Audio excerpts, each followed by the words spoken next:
Hello friends, मैं हूं आपका दोस्त असीमानंद और आप देख रहे हैं आपका अपना यूट्यूब चैनल हमारी बगिया।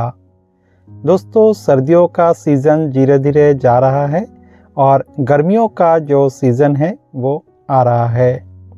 ऐसे में जो बहुत सारे हमारे मित्र हैं उन्होंने मुझे कमेंट करके लिखा है कि गर्मियों के फूलों के बारे में बताऊं कि कौन कौन से हम लगा सकते हैं। सच कहूँ तो दोस्तों, मुझे सर्दियों से ज़्यादा गर्मियों के फूल पसंद है और ख़ास तौर से जो परमानेंट पौधे होते हैं वो, क्योंकि अगर आपने इनको एक बार लगा दिया तो बस बीच बीच में थोड़ी सी इसकी देखभाल करनी है, थोड़ा बहुत कभी कभार खाद देना है, लेकिन पौधे आपके हमेशा के लिए रह जाते हैं। और साथ ही पूरे गर्मी में, बरसात में ये फूल देते रहते हैं। और केवल जब बहुत ज़्यादा सर्दियाँ होती है, यानी कि दिसंबर और जनवरी, तो ऐसे में कोई दिन के लिए डोरमेंसी में चले जाते हैं या फूल नहीं आते हैं। बाकी समय में उसमें फूल बने हुए रहते हैं। गर्मियों के मोस्टली जो पौधे होते हैं, ना तो उन्हें किसी सहारे की ज़रूरत होती है और ना ही वो जल्दी जो है मौसम की वजह से मरते हैं। जबकि जो सर्दियों में फूल हैं लगते तो बहुत अच्छे हैं, बहुत सुंदर सुंदर रंग बिरंगे होते हैं, लेकिन अगर कभी बारिश आ जाए या मौसम ऐसा हो जाए कि बिल्कुल धूप ना खिले, तो ऐसे में कई बार जो है पौधे ख़राब होने लगते हैं। और साथ ही मोस्टली पौधे जो है सीजनल होते हैं, तो 2 या 3 महीनों के लिए रहते हैं और फिर वो जो है चले जाते हैं या हमें जो है दोबारा से उन पौधों को हटाना पड़ता है। लेकिन एक बार इस तरह के अगर गर्मियों के फूल आप लगा देंगे तो ये परमानेंटली आपके बगीचे में हमेशा बने हुए रहेंगे। अधिकतर गार्डन हमें सर्दियों में तो बहुत रंग बिरंगा दिखाई देता है और बहुत सारे लोग केवल सर्दियों में ही गार्डनिंग करते हैं, लेकिन मेरा मानना है कि गर्मियों के फूल आप ज़रूर लगाएं अगर आप हमेशा अपने गार्डन को फूलों से भरा रखना चाहते हैं, हरा भरा रखना चाहते हैं। गर्मियों में ऐसे बहुत सारे परमानेंट पौधों में फूल खिलते हैं और वो पौधे हमेशा बने हुए रहते हैं और थोड़े से जब बड़े हो जाते हैं तो उन्हें किसी तरह के किसी सहारे की ज़रूरत नहीं होती है। तो जो भी गार्डन में मेरे आप ये गर्मियों के फूल देख रहे हैं, तो इनको देख करके आप अंदाज़ा लगा सकते हैं कि हमें कौन कौन से पौधे या कौन कौन से फूल लगाने हैं। चाहे तो इस वीडियो में दिखाए गए जो फूल है उसका स्क्रीनशॉट लेकर के आप अपने आसपास के नर्सरी में ढूंढ सकते हैं, या तो अगर आस पड़ोस में आपके इस तरह के फूल हैं तो वहाँ से कटिंग लेकर के इन पौधों को आप लगा सकते हैं। कटिंग से इन फूलों को तैयार करना काफ़ी आसान होता है और इसको जो है आप केवल जो रेता और मिट्टी है दोनों को लगभग आधा आधा मिला करके उसके अंदर कटिंग लगा करके रख देंगे तो बहुत अच्छे से ये हो जाएंगे। फरवरी में आप कटिंग लगाना शुरू कर सकते हैं, क्योंकि फरवरी में जो है थोड़ी थोड़ी गर्मी आने लगती है और फरवरी मार्च में अगर वो पौधे लगे हुए रहेंगे कटिंग वाले तो उसमें नई स्प्राउटिंग होगी, पौधे बहुत अच्छे से आपके तैयार हो जाएंगे। दोस्तों, अभी जो फूल आपको दिखाई दे रहा है स्क्रीन पर, ये है ओलियंडर या जिसको आप कनेर कहते हैं। और कनेर में बहुत सारे रंग आपको मिल जाएंगे और अलग अलग तरह के फूल भी मिल जाएंगे। और ये जितने भी फूल मैं दिखा रहा हूँ इतने समय से, तो ये सभी के सभी कनेर के वैरायटी है और मेरे पास इस समय 8 तरह के जो कनेर है वो है। तो मैं धीरे धीरे जो है कलेक्शन कर रहा हूँ और भी ज़्यादा। तो मुझे अभी तक जितने भी कलर मिल पाए कनेर के या जितनी भी वैरायटी मिल पाई तो सभी का मैंने कलेक्शन कर लिया। ये फूल मुझे बहुत ज़्यादा पसंद है, क्योंकि ये एक ऐसा पौधा है जिसमें बीमारियों का असर ना के बराबर होता है और हमेशा रहने वाला पौधा है। साथ ही जो फूल है इसके लगभग पूरे साल बने हुए रहते हैं। इसमें कभी पानी ज़्यादा हो जाए या कम हो जाए तो उसका भी कोई फ़र्क इस पौधे पर नहीं पड़ता। दोस्तों कनेर को आप अपने बगीचे में लगा सकते हैं एक लाइन से अलग अलग कलर के, तो बहुत ही सुंदर लगेगा। दोस्तों इसके अलावा भी बहुत सारे ऐसे गर्मियों के पौधे हैं, तो उनको मैं दिखाता हुआ भी जाऊंगा, साथ में उनके बारे में थोड़ी थोड़ी बात भी करता जाऊंगा। और आगे आने वाले दिनों में मैं गर्मियों के जो अलग अलग पौधे हैं तो उनको भी आपके सामने लेकर के आऊँगा और उनकी कैसे देखभाल करनी है उनके बारे में भी आपको बताऊंगा। दोस्तों अगर हम बात करें इसके मिट्टी की, तो अभी से आप मिट्टी को तैयार करना शुरू कर दीजिए गर्मी के फूलों के लिए। और अगर आपको पास समय की कमी है तो बहुत अच्छा है कि आप इन परमानेंट पौधों को लगाएं, क्योंकि इसमें देखभाल की ज़रूरत जो है बहुत ही कम होती है। दोस्तों मिट्टी बनाने के लिए सबसे बेस्ट आइडिया है आपके घर का किचन वेस्ट। अब किचन वेस्ट में क्या क्या हो सकता है, उसमें जो है एक तो आपके घर में जितने भी सब्जियां आती है रोज़, तो सब्जियों के छिलके हो सकते हैं, जितने भी फल हैं उनके छिलके हो सकते हैं। इसके अलावा आप कई बार जो पीनट्स है या जिसको मूंगफली कहते हैं, तो मूंगफली खाते हैं तो उसके जो भी फेंके हुए भाग रहते हैं मूंगफली का जो छिलका होता है वो ले सकते हैं, केले का छिलका ले सकते हैं। इसके अलावा जो चाय पत्ती है वो ले सकते हैं। इस तरह के बहुत सारे ऐसे चीज़ें हैं जो कि हम फेंक देते हैं और बाद में वो सड़ती गलती रहती है। और कई बार इन चीज़ों को हम क्या करते हैं कि पॉलीथीन में पैक कर लेते हैं और इधर उधर फेंकने की जगह को ढूंढते हैं, और जहाँ कहीं भी सड़क के किनारे खाली जगह देखते हैं या कहीं दूर कूड़ेदान हो तो वहाँ जा कर के हम डाल के आते हैं। या इसके अलावा कई बार मैंने देखा है कि घर के आसपास अगर खाली प्लॉटिंग रहती है तो पूरा जो गली का कूड़ा है वहीं पर इकट्ठा होता रहता है।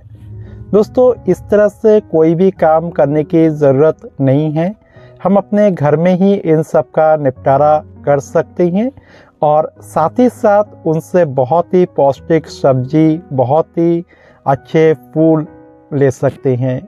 बस थोड़ा सा एक मैनेजमेंट करना पड़ेगा। ये जो भी चीज़ें आप इधर उधर वेस्ट करने जाते हैं उसमें जितना टाइम आप लगाते हैं उस टाइम को आप बागवानी में लगाएं। अपने घर के जो छत है उसको बहुत ही सुंदर रूप दें। छत के ऊपर आप चाहे तो पॉट रखें, चाहे तो कोई भी वेस्ट मटेरियल रखें। वेस्ट मटेरियल में आपके घर के वेस्ट मटेरियल भी हो सकते हैं और चाहे तो कुछ एक चीज़ें आप बहुत ही सस्ते में खरीद भी सकते हैं। दोस्तों मैं बात कर रहा था घर के कूड़े के या किचन वेस्ट की, तो मैं सबसे पहले आता हूँ उसी पर कि आपको खाद कैसे तैयार करनी है। दोस्तों अभी से आप तैयारी शुरू कर दें और जो भी पुराने वेस्ट आपके पास चाहे तो वो जो पॉलीथीन होगी या कट्टे वगैरह होंगे, तो उनमें आप एक काम करें कि शुरू में थोड़ा थोड़ा आप मिट्टी आप उसमें डाल सकते हैं और उसके बाद जो किचन वेस्ट है उसके अंदर आप भरना शुरू करें। और उस पॉलीथीन में नीचे से कुछ एक होल्स भी आप कर दें ताकि अगर उसमें पानी वगैरह पड़ जाए, बारिश वगैरह ज़्यादा हो जाए तो वो छेद में से पानी बाहर को आ सके। और ऐसे जो है ऊपर अगर आप सब्जी के छिलके डालते रहेंगे और नीचे थोड़ी सी मिट्टी होगी तो नॉर्मली जो सब्जी का छिलका पानी छोड़ता है तो वो पानी जो है उस मिट्टी में डिज़ोल्व हो जाएगा। और थोड़ा सा जो छिलके हैं 1-2 दिन डालने के बाद थोड़ी सी मिट्टी ऊपर से और छिड़क दें और फिर सब्जियों के छिलके डालें। इस तरह से जो मिट्टी है, सब्जियों के छिलके हैं, आपस में मिक्स होते जाएंगे। जो पुराने अखबार के टुकड़े या गत्ते वगैरह कई बार आपके पास होते हैं तो उसको भी आप टुकड़े टुकड़े करके उसके अंदर डाल सकते हैं इधर उधर फेंकने के बजाय। और ये सारी चीज़ें जब आपकी मिक्स होगी तो कुछ दिनों में ये सड़ने लगेंगे और सड़ करके उसी में ही खाद बन जाएंगे। तो चाहे तो आपके जो घर में चावल के कट्टे हैं या आटे का बैग है, इस तरह के चीज़ों का आप इसमें यूज़ कर सकते हैं। और अलग अलग कट्टों को इस तरह से भर करके रखना शुरू कर सकते हैं। तो आप देखिएगा कि बहुत जल्दी उसमें बहुत अच्छी खाद तैयार हो जाएगी और उसके बाद उसको आप पॉट में डाल करके कोई भी पौधा लगाएंगे तो उसके बाद आपको उसमें किसी भी तरह के खाद देने की भी ज़रूरत नहीं होगी। बस आप 6 महीने में एक बार उस पौधे को निकाल करके दोबारा से उस तरह के खाद को उसके अंदर डालें और दोबारा से लगा दें, तो ऐसे में आपके पौधे बहुत अच्छे ग्रो करेंगे। दोस्तों, मेरा मानना है कि गार्डनिंग में आप बहुत ज़्यादा अनावश्यक खर्च ना करें। अगर आपके पास बजट नहीं है तो कोई ज़रूरी नहीं है कि मार्केट से आप महंगे महंगे खाद खरीदें, वर्मी कंपोस्ट खरीदें या रासायनिक कंपोस्ट और बहुत सारी महंगी महंगी जो दवाइयाँ या पौष्टिक तत्व होती हैं तो उन सबको खरीदें। दोस्तों, पिछले 2-3 सालों में गार्डनिंग करते करते इतना तो मुझे अनुभव हो गया है कि जो हम अनावश्यक रूप से बहुत ज़्यादा खर्च करते हैं गार्डनिंग में तो कोई भी ज़रूरत ऐसी नहीं होती है, क्योंकि बहुत सारे घरों में मैंने विज़िट किया है और मैंने देखा है कि वो कुछ भी नहीं डालते, बस केवल और केवल किचन वेस्ट का यूज़ करते हैं, तो उसी से बहुत अच्छी गार्डनिंग उनकी हो रही है। और कोई कोई केवल गोबर की खाद का यूज़ करते हैं तो उससे भी बहुत अच्छी गार्डनिंग उनकी हो रही है। और गांव में ना तो लोगों को इस तरह के चीज़ों के बारे में पता है कि बहुत महंगी महंगी जो खादें होती हैं या हड्डियों का चूरा होता है, बोन मिल जिसको हम कहते हैं, या लेदर मिल होता है, सीवीड होता है, तो इस तरह के नाम भी उनको नहीं मालूम। लेकिन आपने हर बार हमारी बगिया यूट्यूब चैनल के वीडियोस को देखा है कि गांव में इतने अच्छे सुंदर सुंदर फूल उनके घरों में हो रहे हैं। दोस्तों, बस ये मिट्टी का ही कमाल है, गांव की मिट्टी ही इतनी अच्छी होती है। और अच्छे होने का रीज़न यही है कि जो पेड़ पौधों के पत्ते हैं वो गिरते रहते हैं। और गांव में घरों में जो है पहले तो गोबर से बहुत ज़्यादा लिपाई होती थी आंगन में, तो वो जो ऊपर का धूल है वो भी मिट्टी में मिल जाता था, तो आंगन की मिट्टी जो है वही काफ़ी अच्छी होती थी। लेकिन वही चीज़ आप भी कर सकते हैं इस समय कि घर में जितने भी पत्ते वगैरह हैं या गार्डन वेस्ट है तो उसका यूज़ कर सकते हैं अपने गार्डनिंग में। और जितने भी तरह के आपके किचन वेस्ट है बस उसको मिट्टी में मिलाइए, थोड़ा सा समय दीजिए उसको सड़ने का। और सड़ने के लिए समय भी क्या कि आप उसमें अगर थोड़ा सा गुड़ का पानी वगैरह बीच बीच में छिड़कते रहेंगे तो प्रोसेस ज़्यादा जल्दी होगा उसके सड़ने का, और आपकी जो खाद है वो भी बहुत जल्दी तैयार हो जाएगी।